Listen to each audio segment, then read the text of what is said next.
F7 fighter aircraft আনুমানিক 1টার দিকে আমাদের মাইলস্টোন স্কুল অ্যান্ড কলেজের দিয়াবাড়ি উত্তর শাখার দোতলা স্কুল ভবনে ক্র্যাশ ল্যান্ডিং করেছে।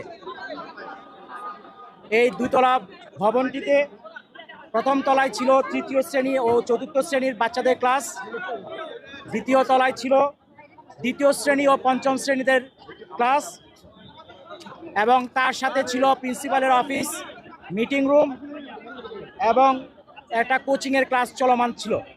তবে ওই ক্র্যাশ ল্যান্ডিং যখন হয় তখন স্কুল ছুটি হয়ে গিয়েছিল, এবং ওই সময় যে জায়গায় টিচার্স রুমের সাথে যে ল্যান্ডিংটা হয় আঘাত করে ওই জায়গায় বাচ্চা কাচ্চারা জড়ো হয়েছিল এবং তাদের সাথে হয়তো কিছু অভিভাবকও ছিল।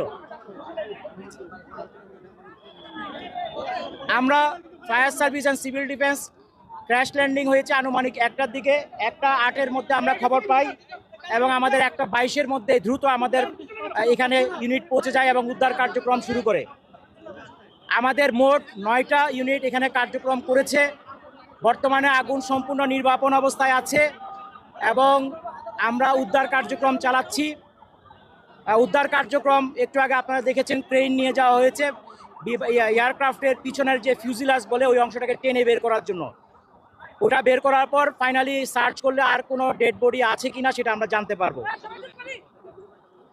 এখন পর্যন্ত আমাদের 6টা অ্যাম্বুলেন্স ছাড়াও আশেপাশে অনেক অ্যাম্বুলেন্স ব্যবহৃত হয়েছে এবং ঢাকার বিশেষ করে সিএমএইচ, ঢাকা মেডিকেল কলেজের বার্ন ইউনিট এবং বাংলাদেশ মেডিকেলেও অনেককে আহত অবস্থায় নিয়ে যাওয়া হয়েছে বিভিন্নভাবে। আমাদের হিসাব অনুযায়ী এখন পর্যন্ত আমরা 19 জনের ডেড বডি উদ্ধার করেছি এবং তারা বিভিন্ন হাসপাতালে আছে। এগুলি হিসাবটা চলমান আছে যেহেতু দ্রুত উদ্ধার করে পাঠানো হয়েছে। এখানে সেনাবাহিনী এবং আমাদের ফায়ার সার্ভিস এবং অন্যান্য পুলিশ সবাই মিলে আমাদের সহযোগিতা করেছে এবং র্যাবও এখানে উপস্থিত ছিল। আমাদের উদ্ধার কাজ চলমান আছে এবং আশা করছি এটা খুব শীঘ্রই শেষ হয়ে যাবে, হলে আমরা টোটাল ক্ষয়ক্ষতির ফিগারটা আপনাদেরকে বলতে পারবো। আহত আমাদের ধারণা অনুযায়ী আমরা টোটাল হিসাবটা এখনো চলমান আছে, তবে আনুমানিক এটা 50-এর উপরে হবে।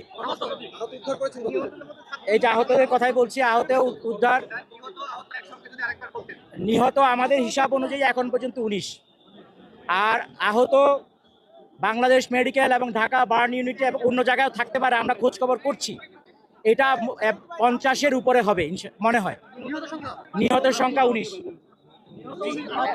50-এর উপরে হবে। এটা ফাইনাল ফিগারটা আমরা যখন চূড়ান্তভাবে বিভিন্ন জায়গায় আমরা খোঁজ খবর করছি তখন আমরা